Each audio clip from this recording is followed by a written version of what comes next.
Hi, air signs. Welcome to Higher Source Tarot for a special reading as the veil is thin. The veil becomes thinner and during this time of year. And what that means is the energy between non-physical and physical is much more transparent. So the readings will be more potent. They will bring clarity. They will bring guidance that you're seeking very easily. And so I couldn't resist. So this reading is for all air signs: Gemini, Libra, Aquarius.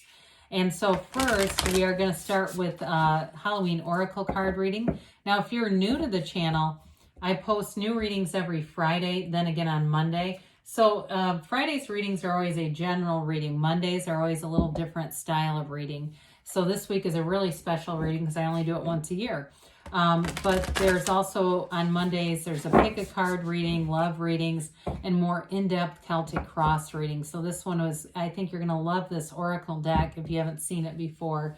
And if you like tarot and you like the channel, I'd love to invite you to subscribe to Higher Source Tarot. All right, what advice do you have for the air signs? What advice do you have for Gemini, Libra, and Aquarius, please? What do Gemini, Libra, and Aquarius need to know? Okay. Okay, it's going to be a little different format, too, with these cards. I think you'll like that as well. Very beautiful deck. So the first card is the heart of the issue or the question that's on your mind, on your heart. You have scrying, and that's about using your intuition. We'll talk about that and explain it. The second card here is the hidden issue, and you have the apple. God, the apple's been coming up in every reading. I don't know why or how, but I don't know if people are being too conservative or too risky. And then the obstacle here, you've got the vampire. I think you're going to like that. It makes sense. It's a major obstacle, though. And then the fourth position is the main fear. And you've got the underworld for that one. And we'll talk about what that represents here in a minute. And then in the solution position, you've got ancestors. And then the sixth position is what will happen if you apply the solution. It's Lady de los Muertos, and it's acceptance and equality. So the first position that we talked about, your question here, scrying, this is all about using your intuition. It's like an old form of divination. And so it really represents the seeing the unconscious images by developing your intuition further so that you don't rely solely on logic. It really is connecting you to the divine. And so it's just telling you that true wisdom takes a balance of logic and imagination and intuition for the wisdom, okay, ultimately. And so there's something about this, really getting in touch with your own intuition. And so in the second position, you've got the hidden issue. That's represented by the apple. This is all about taking risks.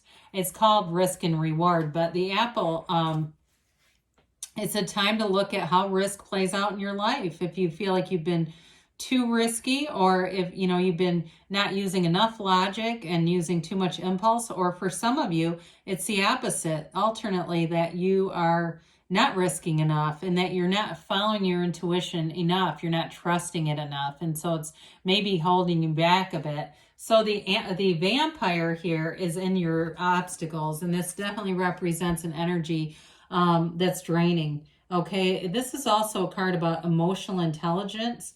So when the vampire appears, it can indicate that you are being drained by something, and the time has come to set some boundaries here. And so, so with this, it's really being able to defend yourself. I hate to use that word. I was hesitant to say it, but defend yourself against those psychic attacks. So being aware of the situations that you go into where you just don't feel right. Your energy doesn't feel right. And I see somebody here, especially as you develop your intuition with the apple, you won't stay. If you're in something, whether it's a new job or something in a relationship, you will not stick around if you sense that the energy is not right. And so the next card here, this represents the main fear. It's called the underworld, with that really interesting with that pomegranate there. The underworld, it says where all things pause and begin again. Okay, so with this card, it really is a card of you being asked to consider exactly what you have to do in order to transform your life, into something that you're going to find easier or more authentic to you. Okay, it's really about being true to yourself. So it may involve changing course. Like there may be some kind of decision that you're afraid to make here that is going to put you on the right track, but it's scary on some level. And so with the underworld, though, they tell you to keep moving. And so it may create a period or a pocket. And this is what I feel like somebody's afraid of here, where it seems like things are falling away. And for a while, it might seem like your life feels a little bare or looks a little bare, but it's temporary. With the underworld, the space is being made for you to create new things. It's like for you to bring in new stuff. And that's why that happens. So when we talk about that dark night of the soul, we talk about what's so scary. It's that position where you feel like you've lost your identity and you don't know what your new identity is. And so there's fear there. So ancestors, this is the solution. And I really like this card. It's the first card in the deck. And it really is a card of you being perfectly set up to achieve your highest potential. Your ultimate purpose is here in the ancestors.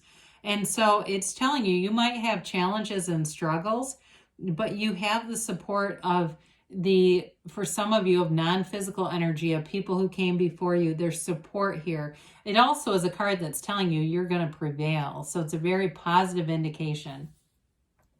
So the card of the lady here, she is, if you use that solution of your ancestors, what you develop into is choosing life affirming. Okay, it's like choosing this life affirmation removes all the fear. And so what does it say on the bottom here? Acceptance and equality. I couldn't remember if I read that or not. But with this, it really is a card of approaching a situation in one way, and then maybe looking at it and deciding there's a different way to work it out. It's also too, though, a card of letting go of stuff that doesn't serve you. So especially like material stuff, it's like simplifying. It's simplifying and letting go. So you have an energy of protection telling you you'll prevail, and there may be something you're going to cut out as a result of that. You get into the influence of the ancestors, the solution, and you find you don't need some extra things. So it could be relationships. It could be a different job. It could be, again, it could just be stuff too, where you go, oh God, this is really cluttering me up. All right, so we will do the tarot reading here. What does Gemini, Libra, and Aquarius need to know, please? What advice do you have for Gemini, Libra, and Aquarius, please? Okay. All right, so we will, sorry, I dropped something. Do the tarot here. You've got here the Eight of Wands, the Knight of Swords, you and your own energy, the Eight of Cups, we like the eights, the Moon, the Sun, well, that's cool. You don't see that very often. The Moon, the Sun, the Three of Cups, the Two of Swords. Again, it's that risk stuff coming in.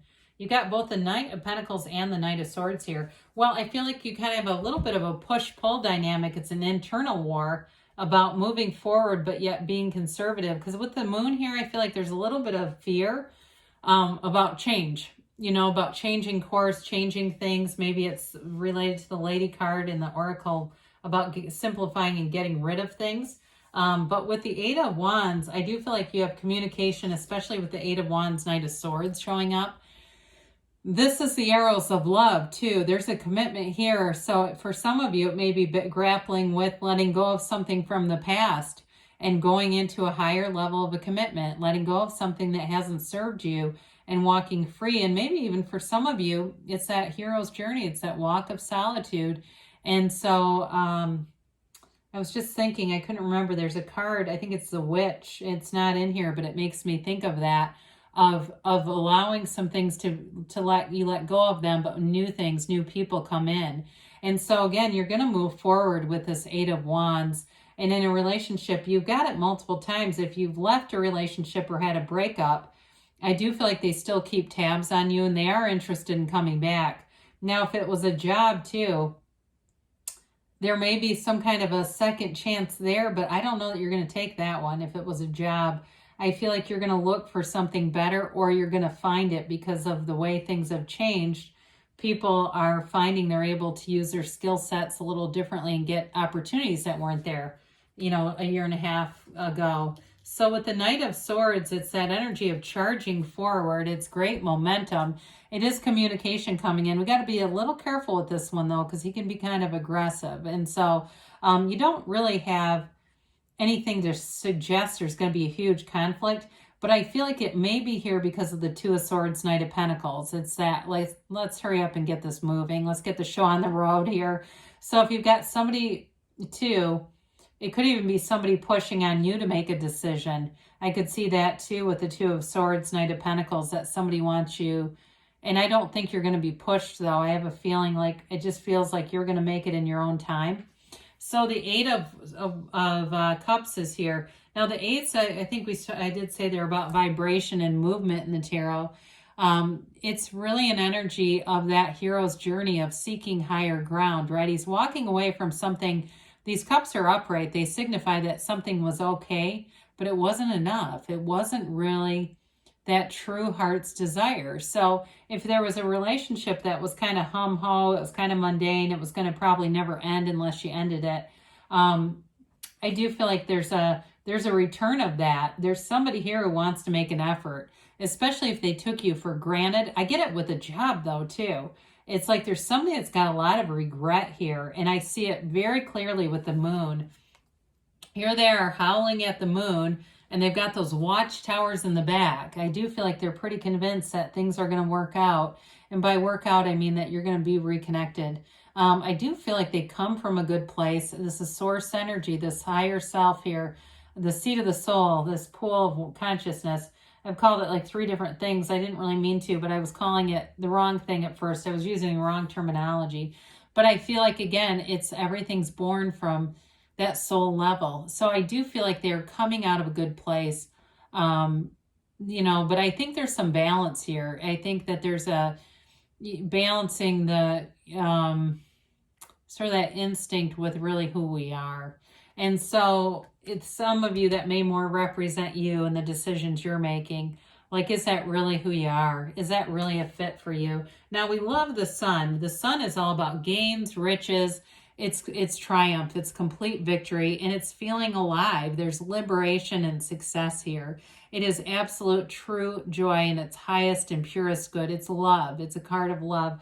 It's standing in the sunlight of the spirit. And so we do like it because the moon, I don't think I mentioned that, but I think that's why I said this is so cool. The moon comes right before the sun in the deck. So the cards are in order, right? There's 78 cards here, and we had the moon and sun come out together. So I feel like they're telling you there's going to be a new phase here. There's a new phase that's bringing in happiness, love, true joy. And it's, for some, it's like this synergy, this connection where you are attracting people that you really kind of vibe with. I hated to use that word, I'm sorry, but they're people that you really harmonize with. I like that a lot better. The sunflowers in the back represent that. The energy is always connected. So in a relationship too, you may not always be together, but it's like you can almost read each other's minds, like there's telepathy happening in the relationship. That's how connected you are. And I feel like you get it too, even at work, where you've got the right people around you, and it's just fun. It's an alive energy. It's feeling alive and vibrant. And so with the Three of Cups, this is again an energy of celebration. You've got love, celebration, and depth. The Three of Cups can be reunion though, so we don't want to discount that totally. I still feel like somebody wants to come back. They want to talk. They want to be in love. I just feel that. Others of you though, if it's a new relationship, there is love. There's kind of this energy of conviviality, going out, doing things. And there may be a bit of a compromise, like going to things you might not necessarily choose on your own, but having a great time. I feel like both of you want to understand the other person, but you want to support. So it's like if you hate hockey and they love hockey, you'll go to a game and you'll have a good damn time regardless, it's not changing who you are as much as it is about you know, really just kind of being in love. So with the Two of Swords here, there is a bit of a conflict. It's this energy of feeling a bit caught in the middle. And it may have to do with the oracle cards in the beginning about, you know, not giving away too much of yourself, but also being in a commitment and being able to support another person. That may be part of why this is here, is just sort of developing those healthy skills in a relationship. And some of you too, if it was a job that's trying to get you again, I do feel like you're not quite sure of what to do here. There's some lack of clarity. And I think it's going to take some time to really figure that out if it's a job. With the Knight of Pentacles, it's long-term stability in money or in a relationship, but it does take some time to evolve. It doesn't happen overnight. And so it's that energy of knowing it's going to happen and not questioning it, not second guessing it, just knowing it's working. It's already coming through. So great things are on the way for you, Gemini, Libra, and Aquarius. I love you, and I'll be back again soon.